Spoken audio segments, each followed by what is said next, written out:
Entre Matsels, Koen Casteels, Simon Mignolet ou encore Courtois, la Belgique ne manque pas de très bons gardiens et possède même le meilleur gardien du monde dans ses rangs.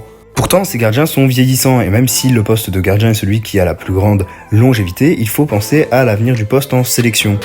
Et dans ce cas, deux noms ressortent du lot. Tout d'abord Van de Voort, qui a 22 ans et vient de partir du côté de Leipzig en Allemagne pour être le titulaire cette saison. Et son remplaçant du côté de Genk, que les rumeurs envoient d'ores et déjà à Chelsea, et qui est, comme vous l'aurez compris, le joueur auquel nous allons nous intéresser aujourd'hui. Son nom, gros, c'est écrit sur le titre, c'est Mike Penders.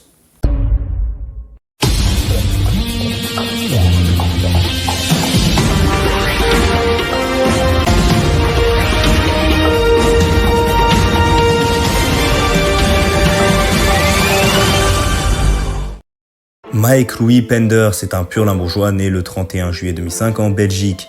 À 5 ans, il s'inscrit au Boursemsport où il joue jusqu'en 2016 avant de rejoindre le Bregelsport. C'est alors à 13 ans, en 2018, qu'il rejoint Genk, club où il est actuellement. Et il évoluera dans les différentes catégories de jeunes de Genk. U15, U18, etc. Et déjà dans les équipes jeunes, Mike Penders se montre très précoce puisqu'il joue avec les U21 à 16 ans en 2022. La même année, il joue ses premiers matchs avec le Young Genk en Challenger Pro League, la deuxième division belge. Lors de la saison 2022-2023, il joue 12 matchs avec les Young Genk, signant 3 clean sheets et encaissant 14 buts. Mais c'est réellement lors de la saison 2023-2024 que Mike Penders va s'affirmer en jouant 25 matchs, tous en tant que capitaine pour 10 victoires, 11 défaites et 5 matchs nuls. Et sur l'ensemble de la saison, il encaissera 39 buts et ne signera que 3 clean sheets. Et bien que ses stats ne fassent pas rêver, il est loin d'être le responsable de cette débâcle.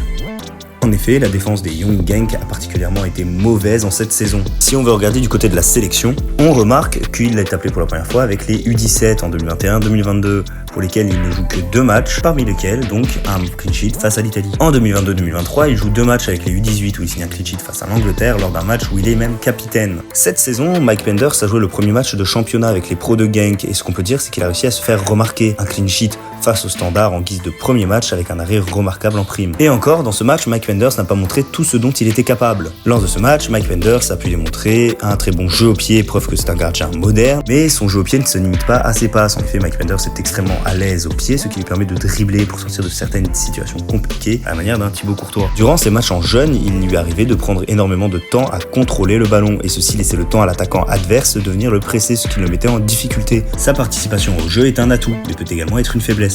Il monte énormément sur le terrain, quasiment à sa moitié terrain lorsque son équipe est en phase offensive, dans la surface adverse. Ce qui fait que lorsque l'adversaire récupère la balle et mène une contre-attaque, il doit vite revenir dans sa surface et cela peut se mener à des situations où il peut se faire lober ou ne peut intervenir correctement. Et cette erreur, il la produisait déjà lorsqu'il était dans les équipes jeunes, ce qui lui a valu d'encaisser certains buts évitables.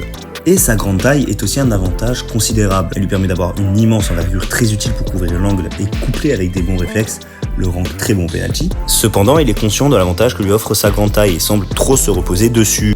Il n'est pas rare qu'il soit extrêmement mal placé dans son but, se disant sûrement que peu importe où il sera, sa grande taille lui permettra d'être présent partout et d'arrêter tous les ballons. Sauf que non, ça permet à l'attaquant de marquer des buts qui peuvent encore une fois être évités. Je tiens à préciser que cette vidéo a été écrite avant le deuxième match de championnat, où justement tout ce que je dis se concrétise. En somme, si je dois résumer ses qualités et ses défauts, je dirais qu'il a une grande envergure due à sa taille qui lui permet d'aller chercher très loin les ballons et de couvrir un maximum les angles. Il s'est énormément amélioré dans les sorties au sol et les sorties aériennes, mais doit continuer à travailler dessus. Ce sur quoi il doit impérativement travailler, c'est son placement. Comme évoqué en début de vidéo, des rumeurs l'envoient d'ores et déjà à Chelsea pour 20 millions d'euros. Si ce transfert se réalise, ce n'est ni un bon transfert pour lui, ni pour Chelsea. Et même dans le cas où il est prêté toute la saison à Genk, ce n'est pas une bonne idée pour Chelsea, vu qu'ils viennent d'acheter un nouveau gardien en la personne de Jorgensen et qu'ils peuvent faire un five avec tous les gardiens qu'ils ont. Et ce n'est ni une bonne idée pour Penders qui au mieux rejoint réellement Chelsea la saison prochaine et va devoir se battre pour sa place en ayant un immense désavantage d'expérience et de statut, ou va enchaîner à un autre prêt.